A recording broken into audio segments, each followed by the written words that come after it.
Today on Let's Talk About It, we will discuss how we connect with others, and then we will have Kim Helsel join us.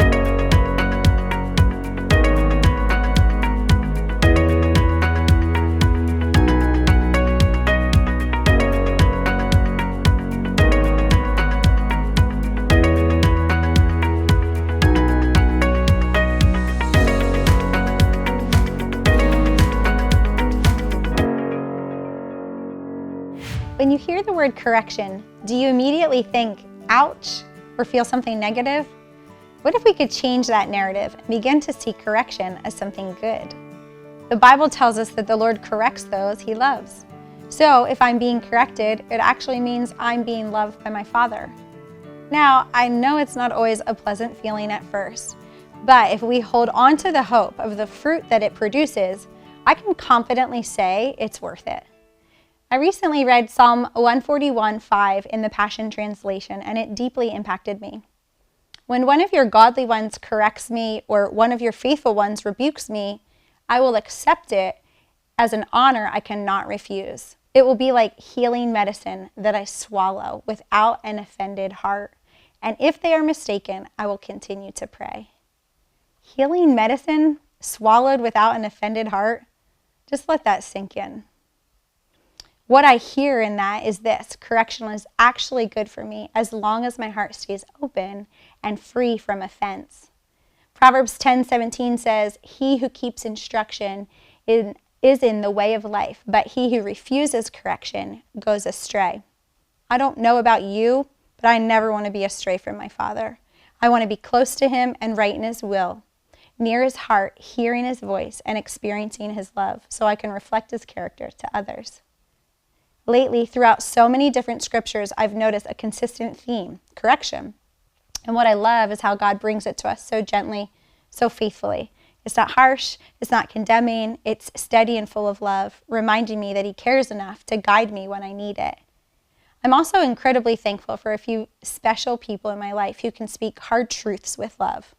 People who correct me in a way that is both honest and beautiful. So I want to challenge you today. Do you have someone like that in your life?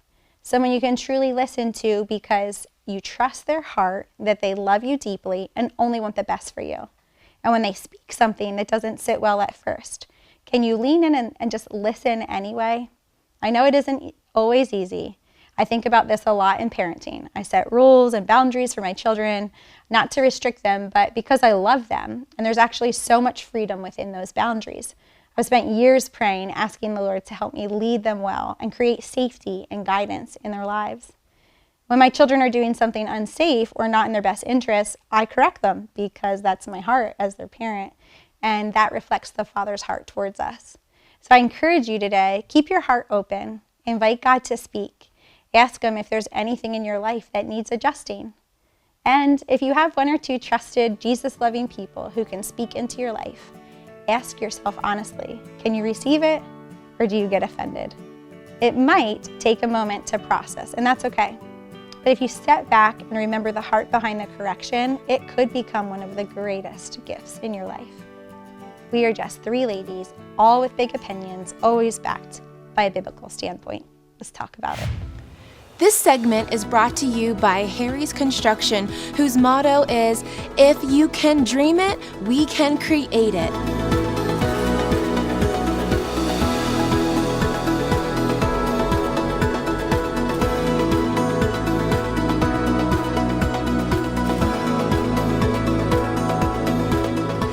They are the kitchen and bath design experts, so call Harry's Construction for all your remodeling needs.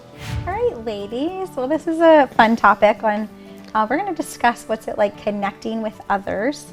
Do we get overwhelmed knowing that we should be reaching out to people? Do we reach out to people? I like this question, Kelly. Great job. Well, it's happening in my life right now, so that's why we got this question as well. We have a real new group coming in our church, a lot of new faces, just a lot of things going on too with them. And so I feel like my women's group is different than what I've experienced previously. And so I've had to work around some things that... Shifting. So, A lot. in a sense, it's actually really great. Right? When I hear you, I'm like, oh, new, that's exciting. But you don't think about what goes into the new and different. Yeah. So, Yes. there's a lot of, then they'll say this, so it's nothing that they won't say, but there's a lot of mental issues. There's a lot of anxiety, depression, things like that I'm facing. A lot of need. And for me, I'm not very good at navigating all of that because it's draining to me. And I actually was very honest at Bible study the other night. I said, you guys are drainers. And I was like, they're like, is that even a word? I'm like, I don't know, but you're drainers. You drain everything out of me sometimes. How'd they receive it? Yeah, I don't know. So That's funny. as far as connecting, like I have made it a point to come to church a little early and at least make eye contact with people and smile and say hello. Yeah. I'm not always good at that because when I come to church, I'm still in work mode. Anytime I'm in this building, I'm usually in work mode. So my mind is 100,000 places, so I may not always do that, but I'm trying to be intentional about that. Like for you, I don't expect you to solve, I don't know how many people's in your Bible study now, like 30, 40 people? Yeah, like between 30 you and can't 40. fix all that. And some of that, I don't know, this is my opinion, but that's who we are. We're three ladies with big opinions, so if you don't like my opinion, it's okay. But you can't always come to Bible study and use Bible study as your therapy session. You cannot do that. You're there to learn the word in a group, not have group therapy.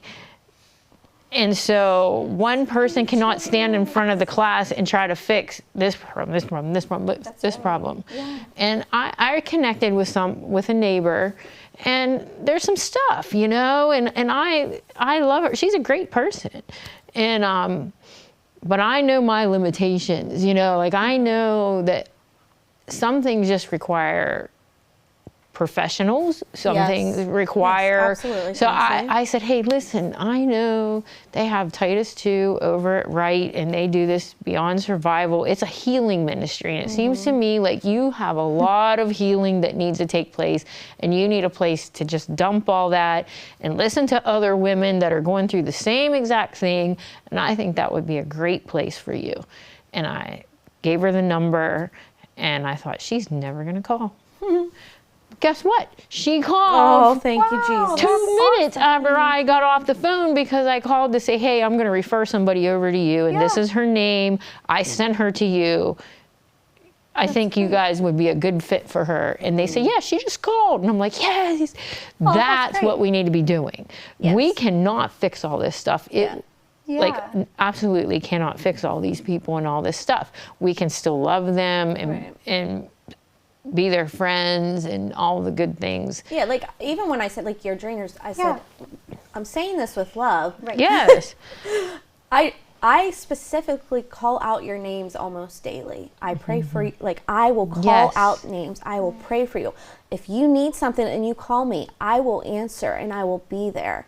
But at some point when I'm giving tools and things that you can do to better your life and to move forward, and you're not picking them up, that's when I get overwhelmed and frustrated by it all. Right. Because it's like I'm showing you what to do.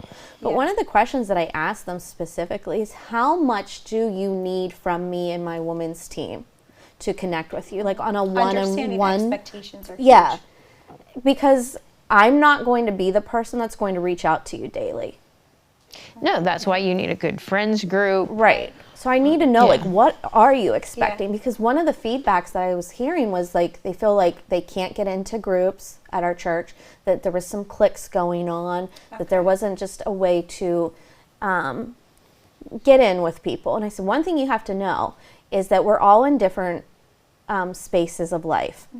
And so there are going to be people, we call it cliques, but there's going to be people that better connect with each other because of their stage of life that they're in. So it's not a clique, they all have young kids, or they're all widows or whatever, you know what I mean? Some there's- people just jive together more right, than and others. we have to understand that. We do. Yeah.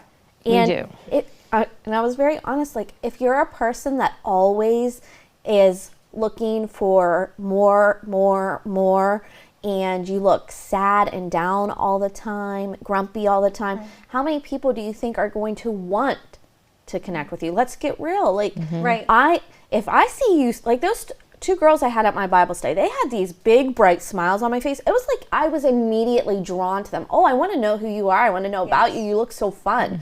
But if you look grumpy and just, You're right. Yeah. I'm not really drawn to you. Yeah. Good that you're so open. I really do. I think some it's great. people are just high maintenance people, and you can't just be that person that is like, what I don't like on Facebook is when you're just constant, like it's this and then it's this and then it's this. Like, you need to, when we've talked about this slogan, walk like a daughter. Walk like a daughter. Stop dwelling on these things in your life that you need to start showing people the goodness of God in your life, not this be a drag. Don't be a drag. Don't be a drainer. Yeah, I don't always be a say to my drainer. children, and I'm like, are you a giver or are you a taker? Because I'm like, in our household, I want givers. Right. And God will meet you there, right? Like, are you just taking from everybody and you want everything, or are you giving to people? Are you serving? Are you blessing? Right. And so I think that's like a great little. And it doesn't mean you thing don't we have can off days. That's right. It doesn't That's mean that there normal. aren't some bad seasons that you're going to maybe Yes. face and go through. So I want to understand. But if it's a Yes. constant 20-year period, you got to look as to the why and what's going on here. Correct. Because it shouldn't be self-evaluate. that. You Right. should have different seasons, yes. Yeah. And I do believe, absolutely, can I be more intentional with my texting and reaching out and having some personal one-on-one lunches and stuff? Absolutely, we can all do better with that. But there has to be a balance Yeah. in Yes. Yes. Yeah, and I think especially as a leader of like a women's Bible study, I mean, like I feel like that's even more responsibility, right? Like just feeling like the pressure that you feel probably to like be intentional with so many. That's really hard. Yeah, I And think that's why this question came about. Yeah. Is I was just feeling a little overwhelmed. Like, Overwhelmed, yeah. what Yeah. am I doing? And then everybody's like, Yeah. well, right. and nobody called me. yeah. Well, guess what? I work here. Yeah. And the problems I have are the same problems you have. Who's calling me? No Right. one. Right. Yeah. But you know what? I'm going to square my shoulders, keep my head up. I'm going to smile when I walk in this door because I serve a mighty God, Right. and I will not drown. I will not be burned. I will not drown. But we've got to this place where we get more attention if we are wallowing in things, and it is draining. Yeah. It is draining. Yeah, and I think you combat that with like speaking to a people's identity. This is who you are. This is who you are. This is who you are. Eventually, though, they do need to take self-responsibility. Like, what happened to and the like sending day them to when you went to your close friend and said all those things that we are now saying publicly all the time? Yeah. It used to be, you just call up your friend and just vomit all your stuff on them, but now it's like we're vomiting on You have society. to have a good Yeah. core group that you can Yes. lean on and trust, but also be there for them too. Because somebody doesn't want you to always just be the problem. right. Sometimes they need someone that's listening. Yeah. You need to be both, you know? And you know what? Like, it is an honor when somebody says to me, hey, can we meet and go out to breakfast? I'm going through something. I just wanted to run something by you. And I said yes. And they told me the situation. And I'm like, it was crystal clear. Oh, well, you just don't like this because you wanted to be the one to do it. And somebody did it to you. And so now you're upset. Correct. Yeah, see? Easy. Yeah. You know? Hopefully they're willing to hear it. Hopefully they're willing to. Yeah, okay. Open heart is the key. Yes. Yeah. Open It's a heart, great being discussion. intentional. I'm sure we can talk about this for a very, very long Very time, long but time. we do need to end. So when we come back, we'll have our guest of the day.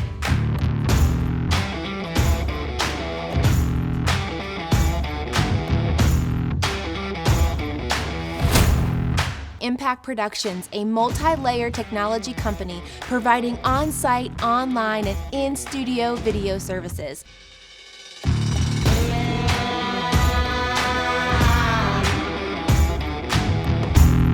Contact Impact Productions to capture your story. Welcome back, ladies. I'm really excited to hear about the ministry or the business that you have. Would you just introduce yourself to us today? Sure. My name is Kim Helsel. I am from the Home Nursing Agency Foundation, and one of the programs that we support is called the Healing Patch Children's Grief Program. So that's why I'm here today to share about that. I've been with Home Nursing Agency about 15 years and quickly became enamored with the Healing Patch because of the impact in the community and just the support provided to grieving children and families in our area. I'm very excited to hear about this program because when we talk about grief a lot, we hit the adult side of things. Yeah. Maybe because we're adults Really. or I don't know. But so I think this is very interesting that it's a real focus on helping the young ones, the children with this. So tell us about it. Sure. So the program started 20 years ago. We're celebrating the 20th anniversary this year, so that's really exciting. But it was born out of local community need and identifying that there were no resources here to support grieving kids and families. So the Healing Patch is actually modeled off of Highmark's Caring Place in Pittsburgh. So it is a free peer support program that allows families to come together, so they go through the program together. And they're split into age-specific groups. So there is a littles, a middles, tweens, teens. There's also a young adult group that we recently added. And then adults meet in a separate space. We have wonderful, compassionate volunteers who facilitate different activities or projects. So like the Feelings Mask is one of those. So kids can paint the things that they display to other people, and then the inside of what they're actually feeling and what those things that they may mask. So they can write emotions on here or different things, or the colors can depict likely a different picture than what they're showing the world.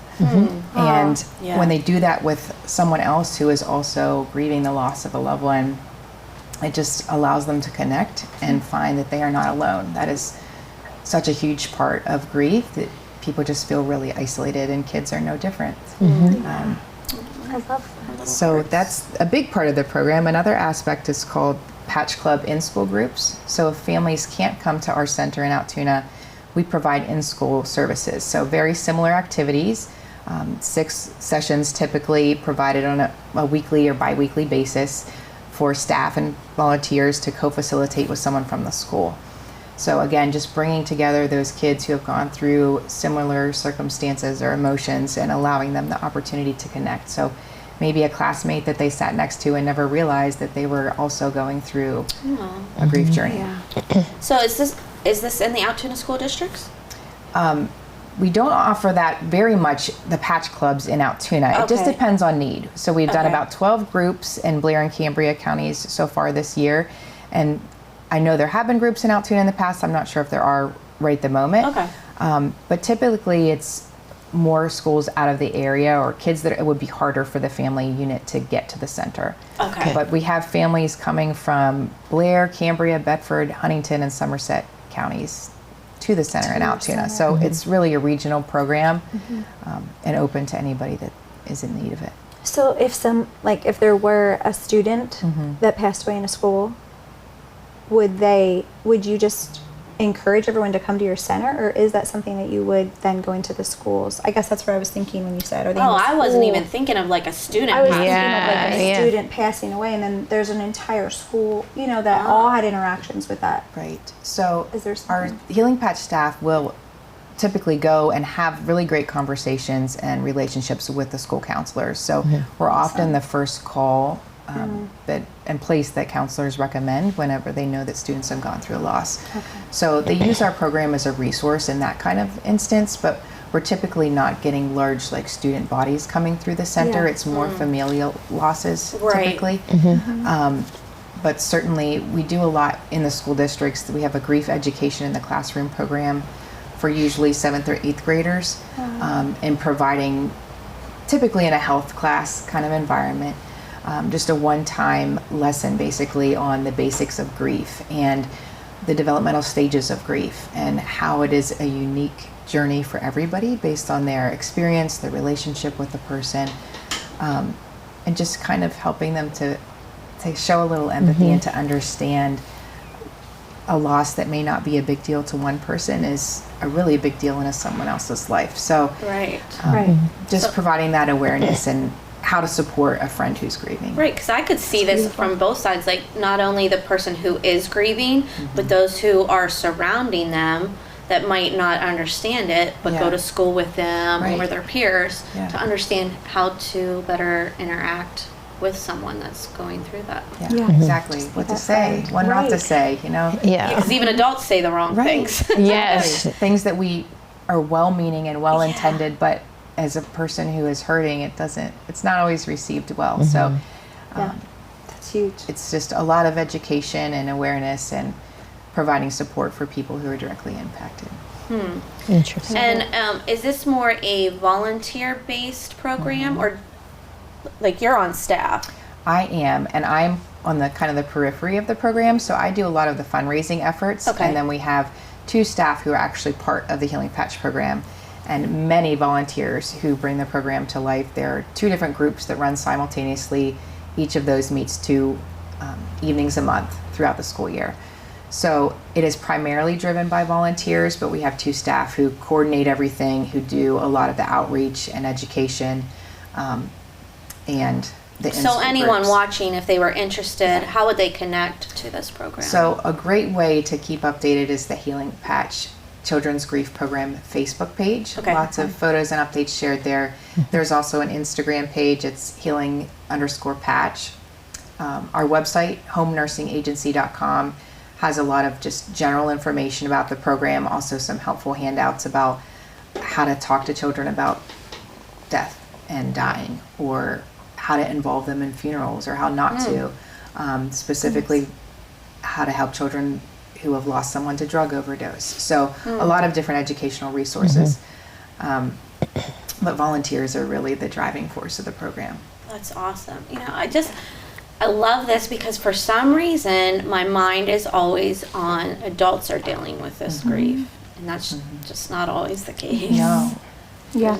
A lot of kids. I part of a school and locally, and I know one of our children has gone through some counseling sessions, but I feel like this would be even like the next step that the parents would really love.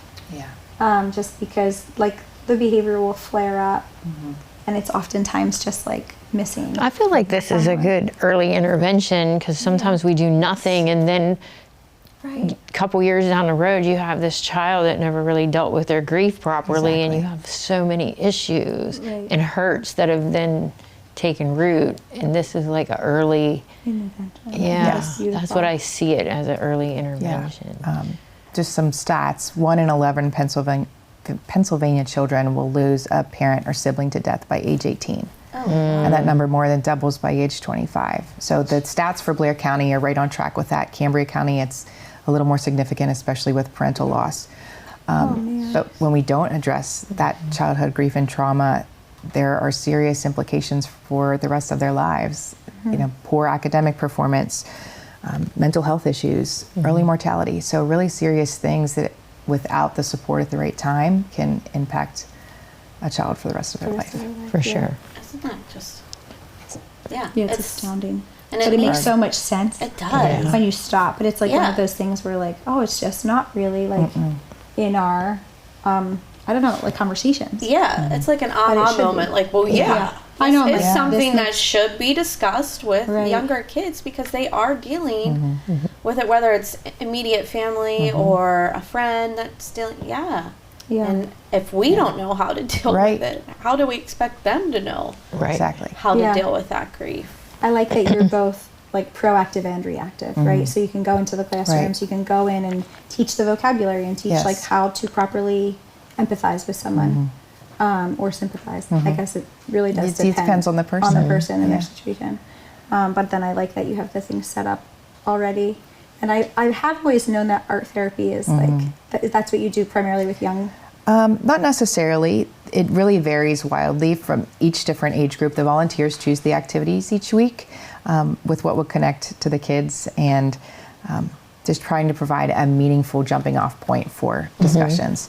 One of the favorites of the program is the memory bear. Each child who goes through the program gets something made from their loved one's clothing. So providing a tangible takeaway. That is beautiful. That is so beautiful. I love that. Yeah, well, thank you so much for your time and educating all of us on this. And I would just encourage our listeners to go and look at thehealingpatch.com, or it's on Facebook, Healing Patch.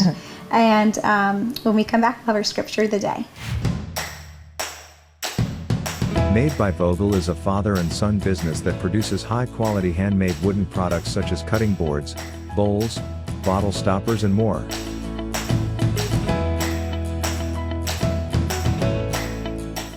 Products for sale can be found on their Etsy site or in downtown Altoona at the Clay Cup. You can't go wrong buying from Made by Vogel.